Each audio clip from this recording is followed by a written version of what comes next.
सुप्रभात बच्चों। कक्षा चौथी, विषय हिंदी, उपविषय पाठ 8 सर्वनाम। पुस्तक का नाम नई गुलमोहर हिंदी व्याकरण व्याख्यान 1। बच्चों, आज हम व्याख्यान 1 में सर्वनाम की परिभाषा व सर्वनाम के भेदों के बारे में जानेंगे। संज्ञा शब्दों का बार बार न दोहराया जाना तथा उनके स्थान पर ऐसे शब्दों का प्रयोग किया जाना जो संज्ञा का ही कार्य करते हैं, ऐसे शब्दों को सर्वनाम कहते हैं। जैसे उसके, उसे, तुम्हारा, उसको, उसने, मैं, वह, तुम, हम, इन्हें आदि। परिभाषा।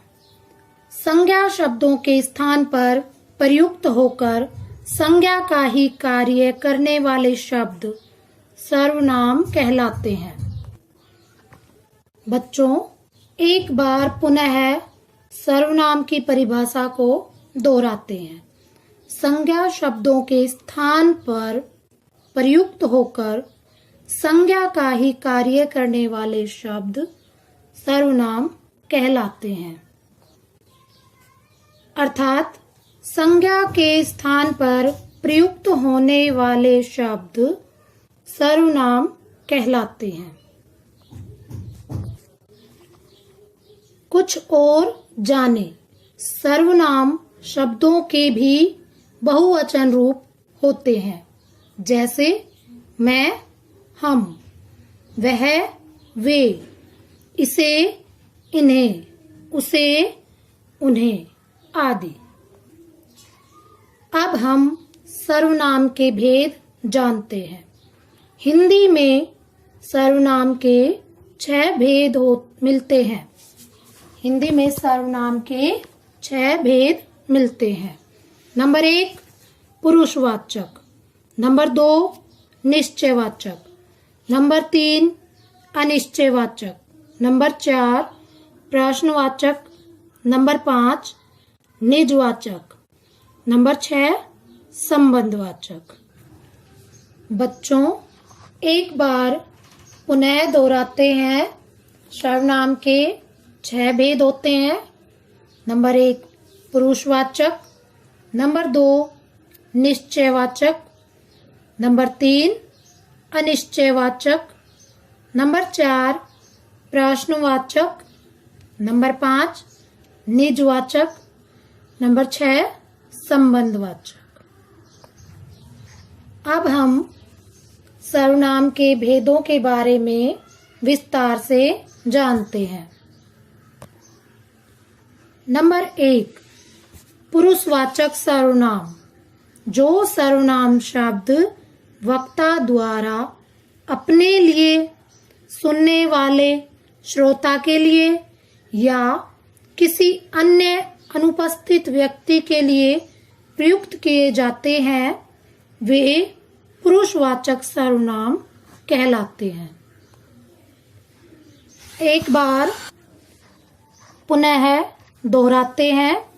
जो सर्वनाम शब्द वक्ता द्वारा अपने लिए, सुनने वाले श्रोता के लिए या किसी अन्य अनुपस्थित व्यक्ति के लिए प्रयुक्त किए जाते हैं, वे पुरुषवाचक सर्वनाम कहलाते हैं। जैसे मैं, तू, वह, हम, तुम, आप, वे आदि पुरुषवाचक सर्वनाम हैं। तो बच्चों, पुरुषवाचक सर्वनाम कौन कौन से हैं?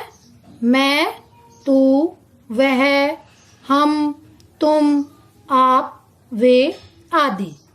अपने लिए मैं, हम, मेरा, हमारा, मुझे, हमें आदि। श्रोता के लिए, श्रोता यानी कि सुनने वाला। श्रोता के लिए तू, तुम, आप, तेरा, तुम्हारा, आपका आदि। किसी अन्य अनुपस्थित व्यक्ति के लिए वह, वे, उनको, उन्हें आदि सर्वनाम शब्दों का प्रयोग किया जाता है। नंबर 1, मैं खाना खा रही हूँ। नंबर 2, तुम क्या कर रहे हो। नंबर 3, वह कानपुर नहीं जाएगा। तो बच्चों, पहले वाक्य में मैं अपने लिए प्रयोग किया गया है, प्रयुक्त हुआ है। नंबर 2, तुम श्रोता के लिए प्रयुक्त हुआ है। नंबर 3, वह अन्य अनुपस्थित व्यक्ति के लिए प्रयुक्त हुआ है। इस प्रकार मैं, तुम, वह पुरुषवाचक सर्वनाम के अंतर्गत आते हैं। नंबर 2, निश्चयवाचक सर्वनाम। जिन सर्वनामों से किसी निश्चित वस्तु या व्यक्ति की ओर संकेत किया जाता है वे निश्चयवाचक सर्वनाम कहलाते हैं। जिन सर्वनामों से किसी निश्चित व्यक्ति, वस्तु या व्यक्ति की ओर संकेत किया जाता है वे निश्चयवाचक सर्वनाम कहलाते हैं। तो बच्चों, निश्चयवाचक में निश्चित व्यक्ति या वस्तु, ये आपको ध्यान रखना है। इस वर्ग में यह, वह एकवचन तथा ये, वे बहुवचन रूप आते हैं। यह, ये का प्रयोग पास की वस्तुओं की ओर संकेत करने के लिए होता है तथा वह, वे का प्रयोग दूर की वस्तुओं की ओर संकेत करने के लिए होता है। तो बच्चों, आपने जाना यह, वह एकवचन, ये, वे बहुवचन रूप आते हैं। यह, ये पास की वस्तुओं के लिए प्रयोग किया जाता है। वह, वे का प्रयोग दूर की वस्तुओं की ओर संकेत करने के लिए किया जाता है। जैसे घर की ओर संकेत करते हुए यह श्याम का घर है। तो बच्चों, वो संकेत कर रहा है कि यह श्याम का घर है। घर की ओर संकेत करके कह रहा है। किताब की ओर संकेत करते हुए वह मेरी है। किताब की ओर संकेत करते हुए क्या कहा गया है? वह मेरी है। तो बच्चों, आपने इन उदाहरणों से जाना यह श्याम का घर है। यह बात निश्चित है। घर की ओर संकेत करके बताया गया है कि यह श्याम का घर है। किताब की ओर संकेत करके बताया गया है वह मेरी है। यह भी निश्चित है। तो जो निश्चित है वस्तु या व्यक्ति, तो वह निश्चयवाचक सर्वनाम के अंतर्गत आते हैं। एक बार पुनः जान लेते हैं। निश्चयवाचक सर्वनाम जिन सर्वनामों से किसी निश्चित व्यक्ति, वस्तु या व्यक्ति की ओर संकेत किया जाता है वे निश्चयवाचक सर्वनाम कहलाते हैं। नंबर 3, अनिश्चयवाचक सर्वनाम। जिन सर्वनाम शब्दों से किसी निश्चित व्यक्ति या वस्तु का पता नहीं चलता, वे अनिश्चयवाचक सर्वनाम कहलाते हैं। बच्चों, जिन सर्वनाम शब्दों से किसी निश्चित व्यक्ति या वस्तु का पता नहीं चलता, वे अनिश्चयवाचक सर्वनाम कहलाते हैं। हिंदी में व्यक्ति के लिए कोई तथा वस्तु के लिए कुछ अनिश्चयवाचक सर्वनाम हैं, जैसे दूध में कुछ पड़ा हुआ है, आपसे मिलने कोई आया है। यहाँ पर कुछ वस्तु के लिए है, कोई मिलने आए व्यक्ति के लिए प्रयोग किया गया है। एक बार पुनः दोहराते हैं। हिंदी में व्यक्ति के लिए कोई तथा वस्तु के लिए कुछ अनिश्चयवाचक सर्वनाम हैं, जैसे दूध में कुछ पड़ा हुआ है, आपसे मिलने कोई आया है। कुछ और कोई अनिश्चयवाचक सर्वनाम हैं। नंबर 4, प्रश्नवाचक सर्वनाम। जब किसी व्यक्ति या वस्तु के लिए मन में प्रश्न उठते हैं कि वह व्यक्ति कौन है अथवा वह वस्तु क्या है, तब उस व्यक्ति या वस्तु के नाम के स्थान पर हम जिन सर्वनाम शब्दों का प्रयोग करते हैं, वे शब्द प्रश्नवाचक सर्वनाम कहलाते हैं। एक बार पुनः दोहराते हैं। प्रश्नवाचक सर्वनाम। जब किसी व्यक्ति या वस्तु के लिए मन में प्रश्न उठते हैं कि वह व्यक्ति कौन है अथवा वह वस्तु क्या है, तब उस व्यक्ति या वस्तु के नाम के स्थान पर हम जिन सर्वनाम शब्दों का प्रयोग करते हैं, वे शब्द प्रश्नवाचक सर्वनाम कहलाते हैं। ध्यान रखिए, हिंदी में वस्तु के लिए क्या तथा व्यक्ति के लिए कौन का प्रयोग किया जाता है। वस्तु के लिए क्या तथा व्यक्ति के लिए कौन, यह बात आपको ध्यान रखनी है। जैसे आपको क्या चाहिए, बच्चे के पास कौन खड़ा है। इन दोनों वाक्य में प्रश्न किया जा रहा है। क्या, कौन, ये प्रश्नवाचक हैं।